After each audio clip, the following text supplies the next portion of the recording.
نحمده ونصلي على رسوله الكريم اما بعد فاعوذ بالله من الشيطان الرجيم بسم الله الرحمن الرحيم رب اشرح لي صدري ويسر لي امري واحلل عقدة من لساني يفقهوا۔ تعریف تیرے ہی لیے ہے کہ تو نے ہمیں ایمان کی نعمت عطا کی، تعریف اور شکر تیرے لیے کہ تو نے ہمیں اسلام کی نعمت عطا کی، تیرا شکر تو نے ہمیں قرآن کی نعمت عطا کی، تیرا شکر کہ تو نے ہمیں اہل و عیال، مال و دولت اور صحت و عافیت سے نوازا، اور تو نے ہمیں بہترین طریقے کی عافیت اور امن عطا کیا۔ یا رب، تعریف تیرے ہی لیے ہے، بہت زیادہ تعریف، بہت زیادہ شکر گزاری ہر اس نعمت پر جو تو نے ہمیں عطا کی، وہ نعمت جو تو نے ہمیں کبھی پہلے دی یا حال ہی میں عطا کی، یا کبھی چھپا کر دی، یا سب کے سامنے عطا کی، یا خاص طور پر ہمیں عطا کی، یا اور سب کے ساتھ ملا کر ہمیں عطا کی۔ یا رب، تعریف تیرے ہی لیے ہے کہ تو نے یہ زندگی دی، ہماری زندگی اور ہماری موت تیرے ہی ہاتھ میں ہے، ہماری ساری قوتیں تیری ہی طرف سے ہیں، ہمیں پلٹ کر بھی تیرے ہی طرف جانا ہے، اور ہم پر سب سے بڑھ کر حق بھی تیرا ہی ہے۔ تیرے ہی نام پر ہم یہاں جمع ہوئے ہیں، ہماری نیتوں کو صرف اپنے لیے خالص کر لے، اور ہمیں وہ کرنے کی توفیق دے جس میں ہماری دین و دنیا اور آخرت کی بھلائی ہو۔ اللہ تعالی ہماری اس مجلس سے، ہماری اس ملاقات سے ہمیں اور امت مسلمہ کو اور ہمارے دین کو اور اس کے ساتھ ہماری آخرت کو بہترین طریقے سے اپنی رحمت سے ڈھانپ لے، اور ہمیں اس سے بہترین خیر نصیب فرمائے۔ مجھے آپ سب سے ملاقات کر کے بے حد خوشی ہوئی ہے، آپ سب کو اتنے ڈسپلن میں بیٹھا ہوا دیکھ کر، اور قرآن کے علم حاصل کرنے کے شوق کی وجہ سے اپنے سب گھر بار اور سب کام کاج چھوڑ کر یہاں پر آ کر بیٹھنا، یہ یقیناً بہت ہمت کے کاموں میں سے ہے۔ اللہ تعالیٰ اس پر آپ کو بہترین جزائے خیر عطا فرمائے، اور جو لوگ یہ کام کر رہے ہیں اور آپ کے لیے محنت اور کوشش کر رہے ہیں، ان کو بھی جزائے خیر عطا کرے۔ سب سے پہلے میں یہ جاننا چاہوں گی کہ وہ کون لوگ ہیں کہ جن کا قرآن پاک مکمل ہو چکا ہے، کیونکہ اس پہلی ملاقات میں تعارف کا ہونا بے حد ضروری ہے۔ ہمارے دین کی ایک سنت ہے، ایک طریقہ ہے کہ جب دو مسلمان باہم ملے تو وہ آپس میں ایک دوسرے کو اپنا تعارف کرائیں۔ تو کن لوگوں کا کورس مکمل ہو چکا ہے؟ صرف ہاتھ کھڑے کر لیں، ٹھیک ہے۔ اور بچیاں کون سی ہیں جو انگلش کے کورس میں ہیں؟ ٹھیک ہے۔ آپ لوگوں کا کون سا پارا ہے ابھی؟ 6 پارا، اوکے۔ اور باقی لوگ ایز اے لسنر آتے ہیں۔ آپ دیکھیے کہ آپ سب اس بات سے اچھی طرح واقف ہیں کہ قرآن پاک میں اللہ سبحانہ وتعالیٰ فرماتے ہیں، قُلْ هَلْ يَسْتَوِي الَّذِينَ يَعْلَمُونَ وَالَّذِينَ لَا يَعْلَمُونَ، آپ کہہ دیجئے کہ کیا وہ لوگ جو علم رکھتے ہیں اور وہ جو علم نہیں رکھتے برابر ہو سکتے ہیں؟ تو ہم سب جانتے ہیں کہ برابر نہیں ہو سکتے۔ تو آپ کیا سمجھتے ہیں کہ کس لحاظ سے برابر نہیں ہوتے؟ کس چیز کا فرق آتا ہے علم کے ہونے یا نہ ہونے سے؟ تو میری جو گفتگو ہے یک طرفہ نہیں ہوگی، آپ کے ساتھ ہی ہوگی۔ آپ بالکل ریلیکس ہو جائیے، آپ ایسے ہی سمجھیے کہ جیسے آپ آپس میں کسی سے بھی بات کر رہے ہیں، میں آپ ہی میں سے ایک ہوں، ٹھیک ہے؟ لہذا فیل فری، اور جو بھی آپ کے جذبات ہیں، جو بھی آپ کے دل میں بات ہے، وہ آپ کیجئے تاکہ بات کو آگے بڑھایا جا سکے۔ تو سب سے پہلے میرا سوال یہی ہے کہ اللہ سبحانہ و تعالیٰ جو یہ فرماتے ہیں کہ علم والے اور بغیر علم کے لوگ برابر نہیں ہوتے، تو کیوں نہیں ہوتے؟ اگر ان میں فرق ہوتا ہے تو کس بات کا فرق ہوتا ہے؟ اور آپ نے جو قرآن پاک پڑھ لیا، یا جو لوگ قرآن پاک پڑھ رہے ہیں، وہ اپنے اندر اس پڑھنے سے پہلے اور اب بعد میں کیا فرق پاتے ہیں؟ یعنی پہلی بات تو یہ ہے کہ علم والے علم کے لیے قربانی کرتے ہیں، کیونکہ ہر چیز کی ایک قیمت ہوتی ہے نا، ہر چیز قربانی مانگتی ہے، تو علم بھی قربانی مانگتا ہے، تو وہ اس کے لیے قربانی کرتے ہیں، کچھ اور اپنا نقصان کر کے اس دولت کو حاصل کرتے ہیں، یعنی کچھ اور دولت قربان کر کے، چاہے وہ وقت کی ہے یا مال کی یا وٹ ایور، اور اس کے بدلے میں یہ دولت حاصل کرتے ہیں۔ اور دوسرا یہ کہ علم کے بعد عمل کرتے ہیں۔ کوئی اور فرق آپ بتائیں گے؟ کوئی اور آپ میں سے بولے، ہاں اور کیا فرق ہوتا ہے؟ جی ہاں، جب اللہ تعالیٰ کے بارے میں انسان جانتا ہے تو اللہ تعالیٰ کی خشیت پیدا ہوتی ہے، جیسے کہ قرآن پاک میں بھی آتا ہے انما یخشی اللہ من عبادہ العلماء، کہ اللہ سے ڈرتے ہیں اس کے علم والے بندے ہی، جاننے والے بندے ہی اللہ کی خشیت اختیار کرتے ہیں. اور اسی طرح اللہ تعالیٰ سے محبت بھی اللہ تعالیٰ کو پہچان کر ہوتی. جس طرح کسی بھی چیز سے محبت آپ جانے بغیر تو نہیں کر سکتے، کہ مثلاً آپ یہ کہیں مجھے ایک چیز سے محبت ہے لیکن میں جانتی نہیں اس کو کچھ، تو آپ کا یہ جملہ کیسے ہوگا؟ کوئی بھی اس پہ یقین نہیں کرے گا. تو اللہ تعالیٰ سے محبت بھی علم کے بغیر نہیں ہو سکتی، جو کہ ہمارے ایمان کا ایک حصہ ہے. یہ کہتے ہیں کہ ایمان بڑھتا ہے، درست فرمایا انہوں نے، ایمان میں مضبوطی آتی ہے.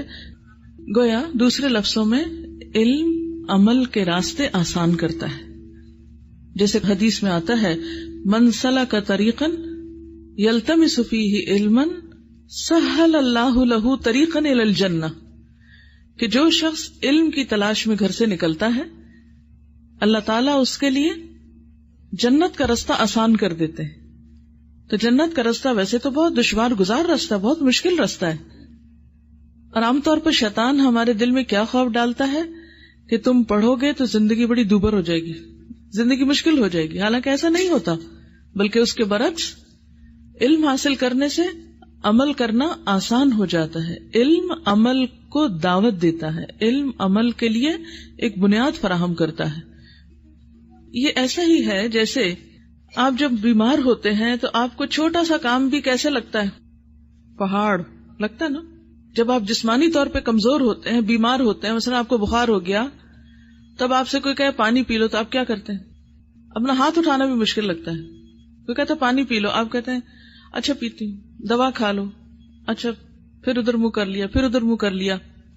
وہ ایک ایسی سستی اور ایک ایسی کمزوری ہوتی کہ کچھ بھی نہیں کیا جاتا. اور اگر اس وقت آپ سے کوئی کہے اٹھو پہاڑ توڑو تو آپ کا کیا حال ہوگا؟ کچھ بھی نہیں کر سکتے، آپ اپنا ہاتھ نہیں اٹھا سکتے، آپ پہاڑ کہاں سے توڑیں گے؟ بالکل اسی طرح جب انسان روحانی طور پر بیمار ہوتا ہے، روحانی طور پر کمزور ہوتا ہے، دل میں ایمان کی کمی ہوتی ہے، تو چھوٹے سے چھوٹی نیکی بھی پہاڑ لگتی ہے، بہت مشکل لگتی. اماں ادھر سے کہتی ہے بچے نماز پڑھ لو، بچہ ادھر سے ٹال مٹول کر کے ادھر نکل جاتا ہے. ادھر سے کہتے ہیں یہ کام کر لو، وہ ادھر سے ادھر چھپنے لگتا ہے. اچھا کرتی ہوں، اچھا کرتی ہوں، اچھا کرتی ہوں. یاد رکھیے یہ بچوں کی بات نہیں، ہماری اپنی بات بھی ہے. جب بھی نیکی اور خیر اور بھلائی کے کسی کام میں ہم ٹال مٹول کرتے ہیں، سستی کرتے ہیں، تو اس کی وجہ کیا ہوتی ہے کہ ہمارے ایمان میں کمزوری ہوتی ہے. جب ایمان مضبوط ہوتا ہے تو پھر انسان چین سے نہیں بیٹھ سکتا. پھر انسان مشکل سے مشکل کام، بڑے سے بڑے کام اس کے لیے آسان ہوتے ہیں، خوشگوار ہوتے ہیں. وہی چیز جو دوسروں کو بہت مشکل لگ رہی ہوتی ہے، وہ ایک مضبوط ایمان والے کو، اور مضبوط ایمان کے لیے جیسے کہ پہلے آپ نے فرمایا کہ علم سے ایمان میں مضبوطی آتی ہے، اس مضبوط ایمان سے عمل بہت آسان ہو جاتا ہے اور خوشی سے انسان مشکل کام کرتا ہے. یہ ایک ایسی قوت ہے اندر کہ جس کو آپ دیکھ نہیں سکتے، پکڑ نہیں سکتے، انالائز نہیں کر سکتے، لیکن دیٹ از دیئر، وہ ہے وہاں اور وہ آپ کو آگے بڑھا رہی ہے. وہ ایک ان سین انرجی ہوتی ہے. ایسا کیوں تھا کہ ایک صحابی کھڑے ہیں میدان جنگ میں، کھجور کھا رہے ہیں. جب انہیں پتا چلتا ہے کہ شہادت سے جنت ملے گی تو وہ کھجور بھی کھانا چھوڑ دیتے، کھجوریں پھینکتے اور جا کے لڑنا شروع کرتے. اچھا ذرا اپنے آپ کو دیکھیے، اگر ہمیں بھوک لگی اور کوئی کہے آؤ یہ کام کرو، چھوٹا سا کام بھی، تو ہم کیا کہتے ہیں؟ پہلے کچھ کھا لوں پھر بات سنتی ہوں تمہاری. ابھی نہیں، نہیں کرتے. لیکن کیا وجہ ہے؟ ان کے پاس اور تو بڑے بڑے کھانے نہیں تھے کھانے کو، تو کھجور کھا کے ہی جنگیں لڑا کرتے تھے. تو شدید بھوک کا عالم ہے، کھجور کھا رہے ہیں، ایک طرف پیٹ کی پکار ہے اور دوسری طرف اللہ کی پکار ہے، اور اللہ کی پکار پر وہ بھوک کے عالم میں بھی اس طرح لپکتے ہیں کہ جیسے کوئی بات ہی نہ ہو. اور ہمارا حال کیا ہوتا ہے؟ ذرا سی بھوک لگے تو سب کام معطل، اب اور کچھ نہیں ہو سکتا. یہ فرق کس لیے؟ کس چیز کا فرق؟ ایمان کا فرق. ایمان کا فرق کیوں؟ علم کا فرق. علم والے اور لا علم لوگ برابر نہیں ہوا کرتے.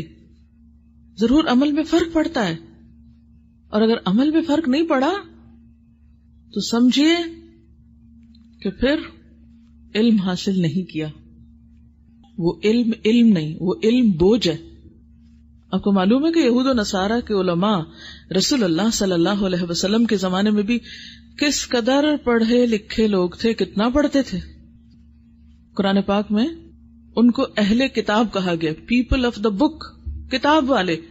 اب آپ دیکھیے کوئی مشہور ہو جائے کراچی میں، جو لوگ جو خاص کاروبار کرتے ہیں تو ان کا نام اسی کے ساتھ، مثلا کپڑے والا، رنگ والا، فلاں والا، فلاں والا، ہاں مختلف چیزوں کے ناموں سے والاز مشہور ہو جاتے ہیں.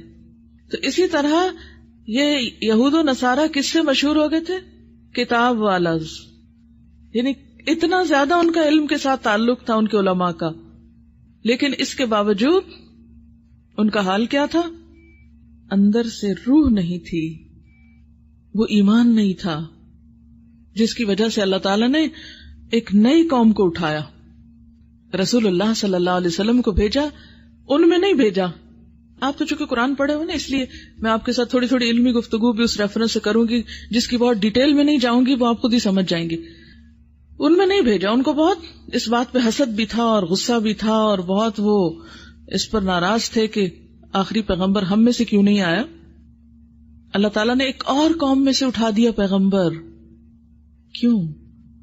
اس لیے کہ اب ان کے اندر صلاحیت نہیں رہی تھی اس امانت کو اٹھانے کی. نہ وہ جان تھی، نہ وہ ایمان تھا، نہ وہ کردار تھا، حالانکہ علم بہت تھا. تو ایسا بھی ہوتا ہے کہ بعض اوقات علم بہت ہوتا ہے لیکن ساتھ ایمان نہیں ہوتا، کردار نہیں ہوتا. اس کو قرآن پاک میں ایک اور آیت میں یوں واضح کیا گیا ہے، مثل الذین حملوا التوراۃ ثم لم يحملوها کمثل الحمار يحمل اسفارا. وہ لوگ جنہیں تورات اٹھوائی گئی پھر انہوں نے اس کو اٹھایا نہیں. اٹھوائی گئی ویسے تو ان کے بیگ بھرے ہوئے تھے. مثل الذین حملوا التوراۃ ثم لم يحملوها کمثل الحمار، ان کی مثال گدھے کی سی ہے، يحمل اسفارا، جو ڈھیر بوجھ اٹھاتا ہے، کتابوں کا بوجھ اس پہ لدا ہوا ہو تو اٹھا کے چلتا رہے. تو ایسے ہی بہت سے اہل علم بہت سی ڈگریاں رکھتے ہیں، بہت سی کتابیں پڑھے ہوئے ہوتے ہیں، لیکن نہ ان کے اخلاق میں تبدیلی آتی ہے، نہ ان کے ایمان میں کوئی تبدیلی آتی ہے، نہ ان کے کردار میں کوئی جھلک نظر آتی ہے اس چیز کی. آج ہمیں جس چیز کی ضرورت ہے، علم والے اور لا علم لوگ، آپ یوں سمجھیے دو لفظ یوں بول لیتے ہیں، اہل علم اور لا علم، علم والے اور لا علم. ان میں جو فرق اصل میں آنا چاہیے اور جو اونچ نیچ ہونی چاہیے وہ عمل اور کردار کی ہونی چاہیے. آپ جب قرآن پاک پڑھ چکے ہیں یا پڑھ رہے ہیں تو اصل قرآن کا پڑھنا آپ کے کاغذوں کا پڑھنا نہیں ہے. آپ نے کاغذوں اور کتابوں کو تو بہت پڑھا دیا، کیسے بلا لکھ لکھ کے بھر ڈالی، کاپیاں، رجسٹر، ایک ایک لفظ تفسیر لکھ لیا آپ نے. وہ آپ نے نہیں پڑھا، وہ کس نے پڑھا؟ آپ کی کتابوں نے پڑھا، آپ کی کاپیوں نے پڑھا. آپ نے بس وہی پڑھا ہے جو آپ کے عمل میں آ گیا، اور اگر عمل میں نہیں آیا تو وہ آپ نے نہیں پڑھا ہوا، وہاں اس کا آپ کو کوئی فائدہ نہیں ہے، وہ آپ کے حصے میں نہیں لکھا جائے گا. وہ تو جس پہ آپ نے لکھ دیا بس ادھر ہی غائب، اسی پہ بند، وہی ردی بن جائے گا، ختم ہو جائے گا. آپ کے ساتھ قبر میں کیا جائے گا؟ یہ سب کتابیں جائیں گی؟ نہیں، جو آپ کے سینے کے اندر ہے. اور ضروری نہیں کہ حفظ کیا ہوا ہو سب کچھ، سینے کے اندر سے مراد ہی کہ جو آپ کے عمل میں آ گیا، رچ بس گیا، جو آپ کے کردار کا حصہ بن گیا. جیسے رسول اللہ صلی اللہ علیہ وسلم کے اخلاق کے بارے میں کیا کہا جاتا ہے؟ کان خلقہ القرآن. آپ کا اخلاق کیا تھا؟ قرآن. آپ چلتا پھرتا قرآن تھے. تو ہمیں بھی کیا بننا ہے؟ چلتا پھرتا قرآن بننا ہے، کہ لوگ واقعی دور سے دیکھ کے پہچانے کہ ہاں یہ قرآن پڑھے لکھے لوگ ہیں. اور وہ صرف ہمارے حجاب سے یا اسکارف سے، اس سے نہیں، ہمارے اخلاق سے پہچانیں گے، ہمارے معاملات سے. ہمارے ظاہر اور باطن میں فرق نہیں ہونا چاہیے، ہمارے قول اور فعل میں فرق نہیں ہونا چاہیے. قرآن پاک میں اللہ سبحانہ وتعالیٰ فرماتے ہیں، یا ایھا الذین آمنوا لم تقولون ما لا تفعلون لم تقولون. اے لوگو جو ایمان لائے ہو، کیوں کہتے ہو وہ بات جو کرتے نہیں ہو؟ جو کرنا نہیں اس کے دعوے کیوں ہیں, بڑی بڑی باتیں کیوں؟ کبر مقتا عند اللہ ان تقولوا ما لا تفعلون, اللہ کے نزدیک بہت غصہ دلانے والی بات ہے کہ تم وہ کہو جو کرنا نہیں چاہتے یا کرتے ہی نہیں ہو. تو یہ وہ پہلو ہیں جن کی طرف ہم سب کو, مجھے بھی, یہ جو باتیں میں آپ کو کرتی ہوں نا, یہ پہلے اپنے آپ کو سناتی ہوں, ہم سب کو ان باتوں کی یاد دہانی کی ضرورت ہے. اور ہمارے عمل میں جو فرق آنا چاہیے وہ قرآن کی جھلک ہمارے اندر, اور ہر چیز میں اٹھتے بیٹھتے چلتے پھرتے ہمارے انداز میں. مثال کے طور پر ہم دن بھر میں کیا کام کرتے ہیں, مثلاً آپ میں سے ہر شخص اپنی اپنی روٹین دیکھ سکتا ہے, صبح سے لے کے شام تک مجھے کیا کرنا ہوتا ہے. اس سارے صبح سے شام تک کے بارے میں آپ کو پتا ہونا چاہیے کہ صحیح کیا اور غلط کیا ہے, اور پھر اپنا چیک کرنا چاہیے خود کو کہ میں صحیح کیا کر رہی ہوں اور اس میں سے غلط کیا کر رہی ہوں. میری زبان کا استعمال کیسے ہوتا ہے, میرا لین دین کیسے ہوتا ہے, میرا معاملہ کیسے ہوتا ہے. یہ ساری چیزوں پر نظر, نماز سے لے کر اپنی ساری روٹین کے اوپر خود چیک رکھنا. مثلاً آپ دیکھیے کہ زندگی میں ہمارا بہت سے انسانوں سے واسطہ پڑتا ہے نا. مثلاً آپ لوگ اکٹھے یہاں بیٹھتے ہیں, آپ جو کولیگس ہیں, اسٹوڈینٹس آپس میں, ان کا آپس میں بھی معاملہ ہوتا ہے, آپ کا اپنے استادوں کے ساتھ بھی معاملہ ہوتا ہے, آپ کا اپنے ہمسایوں کے ساتھ ہوتا ہے, اپنے پیرنٹس کے ساتھ ہوتا ہے, والدین جن کا اللہ کے بعد سب سے بڑا حق, اور استاد جو روحانی والدین, اور پھر اس کے بعد کسی شاپ پہ آپ جاتے ہیں, کوئی مسلم ہے کوئی نان مسلم ہے, کسی انسان سے بھی جب آپ ملتے ہیں کیا معاملہ ہوتا ہے آپ کا. یعنی گویا ہمارا قرآن کہاں جھلکے گا, ہمارے معاملات میں. ٹھیک ہے نا, یہاں فرق آئے گا. قل هل يستوي الذين يعلمون والذين لا يعلمون کا فرق کہاں آئے گا, معاملے میں آئے گا. جیسے کہ ایک روایت ہے نا کہ الدین المعاملہ, الدین المعاملہ, حدیث پاک میں آتا ہے الدین النصیحہ. دین کس چیز کا نام ہے؟ خیر خواہی کا نام. دین کس چیز کا نام ہے؟ دوسروں سے معاملہ کرنے کا نام. اگر ہم دوسروں کے خیر خواہ نہیں ہیں, اچھا آپ میں سے کوئی بتائے گا خیر خواہی کیا ہوتی ہے دوسروں کے لیے؟ دوسروں کے لیے خیر خواہی کیا ہوتی ہے؟ رسول اللہ صلی اللہ علیہ وسلم نے فرمایا, خدا کی قسم تم میں سے کوئی شخص مومن نہیں ہو سکتا, لا یؤمن احدکم حتی یحب لأخیہ ما یحب لنفسہ.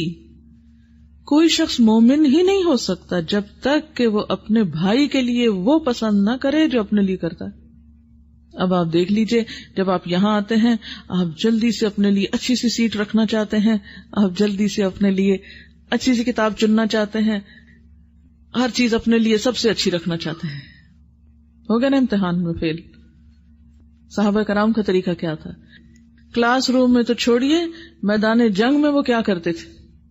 یاد ہے جنگ یمامہ تھی, جنگ موتا, جس میں 3 صحابی اس طرح شہید ہوئے تھے کہ ایک نے پیاس کے لیے پکارا پانی کو, پانی لانے والا لایا تو اتنے میں دوسرے نے مانگ لیا, کہا نہیں پہلے اس کو پلاؤ, خود تڑپ رہے ہیں, مرنے لگے. آپ کو پتا ہے کہ سب سے زیادہ پیاس کی شدت کب ہوتی ہے؟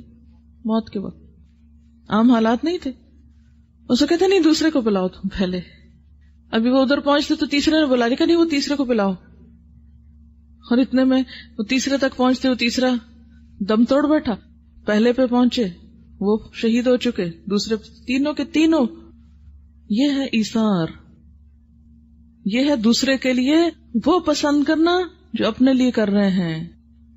پرکھیے اپنے آپ کو, کرتے ہیں ہم ایسے؟ کسی بڑے کا احترام, چھوٹے پہ شفقت, معاملات. پھر اسی طرح ایک اور موقع پر جب ایک مہمان آتے ہیں ایک صحابی کے گھر, نبی صلی اللہ علیہ وسلم کے پاس جب آتے تھے مہمان, تو اس زمانے میں کوئی مہمان خانہ تو نہیں تھا.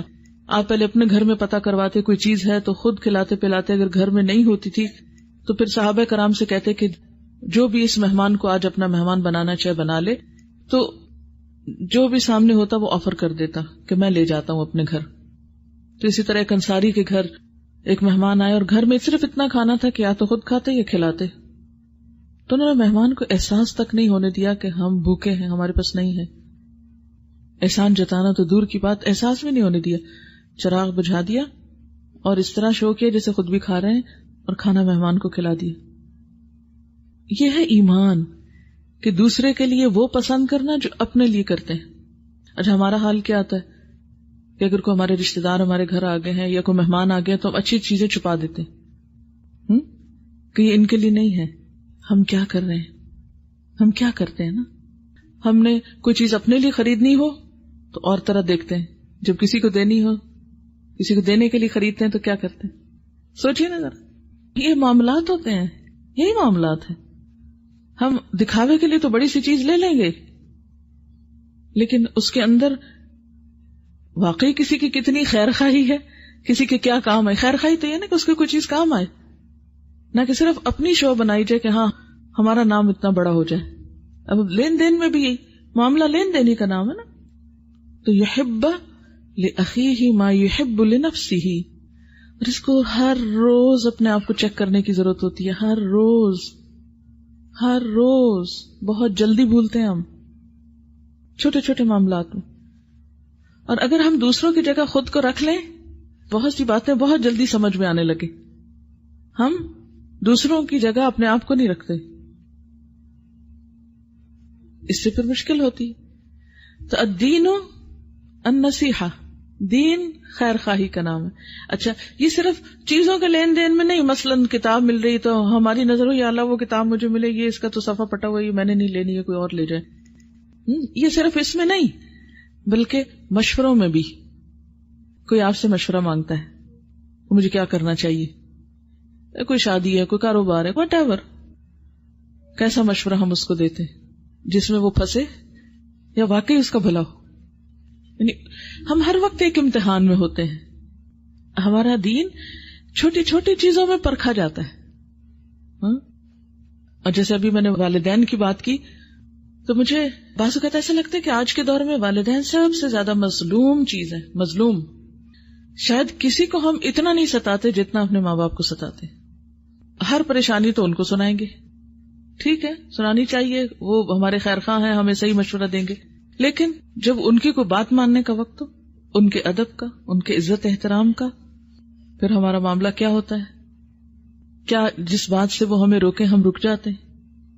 کیا جس کام کے کرنے کو کہیں ہم کرتے ہیں؟ اسی طرح استاد کا معاملہ آپ دیکھیے. اب دیکھیے کہ والدین اور استاد سے بڑھ کر ہمارا کوئی خیر خواہ ہو سکتا ہے؟ نہیں ہو سکتا.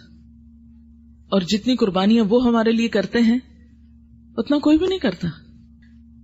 لیکن ہمارا معاملہ ان کے ساتھ کیا ہوتا ہے؟ یہ ہمارا ٹیسٹ ہوتا ہے روز. ٹیسٹ صرف کسی کاغذ پہ لکھنے کا نام نہیں, وہ کاغذ والا تو کاغذ کے لیے ہے, اس پہ تو ہمارے آخرت کے نمبر نہیں لگ رہے. اگر یہاں 100% بھی ہم لے رہے ہیں تو وہ آخرت میں 100% نہیں ہوں گے اگر جو کچھ اس میں لکھا ہوا وہ ہماری زندگی میں نہیں. ہمارا ٹیسٹ تو ہمارا معاملہ ہے, ڈیلی ٹیسٹ ہے. پھر اسی طرح جو شادی شدہ خواتین ہیں, شوہر کے ساتھ معاملہ, رشتہ داروں کے ساتھ معاملہ. آپ دیکھیے کہ ہمارے معاشرے میں بسا اوقات والدین کو تو ہم پھر بھی ریگارڈ دے دیتے ہیں لیکن شوہر کو عزت نہیں دیتے, اور خصوصاً مغربی معاشرے میں دوسروں کی دیکھا دیکھی ہم اس کو اپنے برابر بھی سمجھ لیں تو بڑی بات ہے, نیچے ہی رکھنا چاہتے ہیں اپنے سے. اس رویے نے بھی بعض اوقات بہت سے معاملات کو خراب کیا. حالانکہ اللہ تعالیٰ نے جو ایک عورت کے اوپر فرائض عائد کیے ہیں شوہر کی عزت و احترام بھی شامل ہے اس میں. فالصالحات قانتات حافظات للغیب بما حفظ اللہ. دیکھیے ہم سب مختلف موقعوں پر انٹریکٹ کرتے ہیں نا مختلف لوگوں کے ساتھ. مثلا آپ میں سے کوئی جاب کرتا ہوگا, آپ میں سے کوئی ہو سکتا بزنس کرتا ہو, تو بزنس کرتے ہوئے جاب کے اوقات میں آپ کی اپنے اوقات کے ساتھ, اپنے کام کے ساتھ کتنی خیر خواہی ہوتی ہے, آپ اس میں کتنے سنسیئر ہوتے ہیں. یہ تو نہیں کہ آپ وہاں ٹائم پورا کرنے کو گئے ہوئے ہیں اور اپنے ذاتی کاموں میں مصروف ہیں. امپلائر کے ساتھ کتنے سنسیئر ہیں, اپنے بزنس میں کتنے آنےسٹ ہیں, ہر چیز میں. الدین النصیحہ, ہر چیز میں خیر خواہی. اسی سے ایک پرامن معاشرہ قائم ہوتا ہے. مومن لینے والا نہیں دینے والا ہوتا ہے. وہ حدیث میں آتا ہے نا کہ اوپر والا ہاتھ نیچے والے ہاتھ سے بہتر ہوتا ہے. اوپر والا ہاتھ نیچے والے ہاتھ سے بہتر ہوتا ہے. تو اوپر والا ہاتھ کون سا ہوتا ہے؟ دینے والا. لیکن ہم ہر وقت حقوق مانگ رہے ہوتے ہیں, زیادہ لینے والے بنتے ہیں, دینے والے نہیں بنتے.